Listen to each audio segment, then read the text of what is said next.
రాజమండ్రి నందు ఆదివాసీ మహాసభ వాణిజ్య విభాగం రాష్ట్ర వైస్ చైర్మన్ నల్లమిల్లి సుబ్బారావు ఆధ్వర్యంలో ఆదివారం పలు సామాజిక విద్యా ఆధ్యాత్మిక కార్యక్రమాలు ఘనంగా నిర్వహించారు.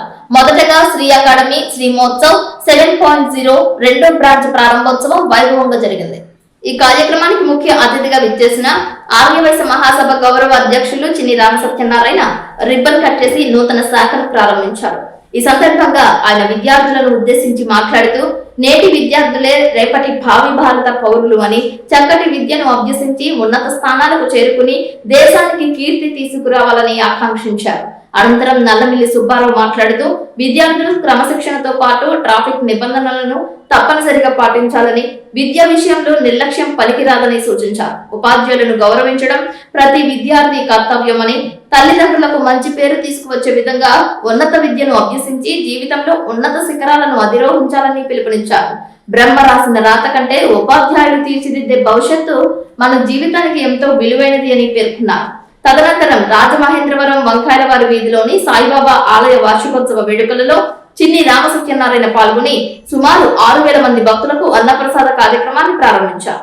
నగర ప్రముఖులు ఆయనను ఘనంగా సత్కరించగా మహిళలు, పురుషులు, చిన్నారుల సమక్షంలో ఆనందోత్సాహాల నడుమ కార్యక్రమాలు విజయవంతంగా జరిగాయి. ఈ కార్యక్రమాలలో గ్రంథి రాజా, నూలి బుజ్జి, అప్పల వెంకటేశ్వరరావు తదితరులు పాల్గొన్నారు. నమస్కారం. మరి ఈ రోజున శ్రీ అకాడమీ వారి వార్షికోత్సవాల సందర్భంగా మరి సెకండ్ బ్రాంచ్ ప్రారంభోత్సవ సందర్భంగా ఈరోజు ఏర్పాటు చేసినటువంటి కార్యక్రమానికి నన్ను ఆహ్వానించినందుకు, మరి నాతో ప్రారంభించినందుకు నాకు చాలా సంతోషంగా ఉంది. నా హృదయపూర్వక నమస్కారం తెలియపరుచుకున్నారు. అలాగే పెద్దలు లాయర్ గారు, సుబ్బారావు, గీత గారు, మేడం గారు, అరుణ్ గారు, ముఖ్యమైనది ఏంటంటే మాటూరు వారు సిస్టర్స్, బ్రదరు ముగ్గురు కూడా బ్రహ్మ విష్ణు మహేశ్వర్ లాగా ఈ అకాడమీని తీర్చిదిద్దారని చెప్పి నేను అనుకుంటున్నాను. అలాగే ఇక్కడున్న స్టూడెంట్స్కి, పెద్దలకు నా హృదయపూర్వక నమస్కారాలు, స్టూడెంట్స్కి నా దీవెనలు. ఇలా ముగ్గురు కన్నందుకు వారి మాతృమూర్తికి నేను ధన్యవాదాలు తెలుపుకుంటున్నాను. ఎక్కడ వెంకటాపురం, ఎక్కడ సత్తుపల్లి, ఎక్కడ రాజమండ్రి అంటే వారు ఇందాక నాకు చెప్పారు. వెంకటాపురం అంటే చింతలపూడి పక్కన, సత్తుపల్లి అవతల, ఇక్కడికి సుమారు మా జంగడానికి 50 కిలోమీటర్లు, ఇది ఒక 110 కిలోమీటర్లు.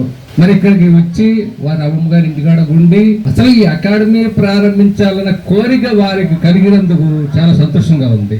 ఎక్కువగా మేము వ్యాపార సంస్థల్లో ఉంటాం, లేకపోతే ఫ్యాక్టరీ సంస్థల్లో చేస్తాం. ఇవాళ స్టూడెంట్స్ అందరూ కూడా ఐటీ ఉద్యోగాల్లో ఉన్నారు. మరి వారికి ఈ అకాడమీ పెట్టాలని కోరిక రావడమే గొప్ప అదృష్టం. అందులో ముగ్గురు కూడా కష్టపడుతున్నారు. ఇప్పుడు జరిగింది చూశారు. ఇక్కడ ఒక లాయర్ గారు, ఒక ఐటీ కంపెనీ వారు, ఒక డాక్టర్ గారు, ఒక సంఘ నాయకులు, మరి ఇలాగా ఏది కూర్చి ఇవాళ ఇక్కడ ఏర్పాటు చేయడం జరిగింది. మీరు గ్రహించాలని అంటే ఒక సమావేశానికి ఎటువంటి వ్యక్తులు కేకేశారంటే మనకు ముందు కావాలి. అలాగే ఇక్కడ వీడియోలు ప్రదర్శించారు, వీడియోలు కూడా చూడడం జరిగింది. స్టూడెంట్స్ మాట్లాడారు, పెద్దలు తల్లిదండ్రులు మాట్లాడారు, చాలా చక్కగా సంభాషించారు. ఎలాగంటే ఇక్కడ జరిగేది వారు ఈ రకంగా ట్రీట్మెంట్ బాగుంటుంది, మరి ఇక్కడ జరిగితే ఎదురే లేదు అన్న విధంగా చెప్పడం జరిగింది. చాలా సంతోషం అండి. మరి ఈ రోజున పిల్లలు కూడా చాలా ధైర్యంగా చక్కగా చెప్తున్నారు. వారు మాట్లాడే మాటలు కూడా నేను గ్రహించింది ఏంటంటే ఎక్కడా తడబాటు లేకుండా చాలా చక్కగా చదువుతున్నారు.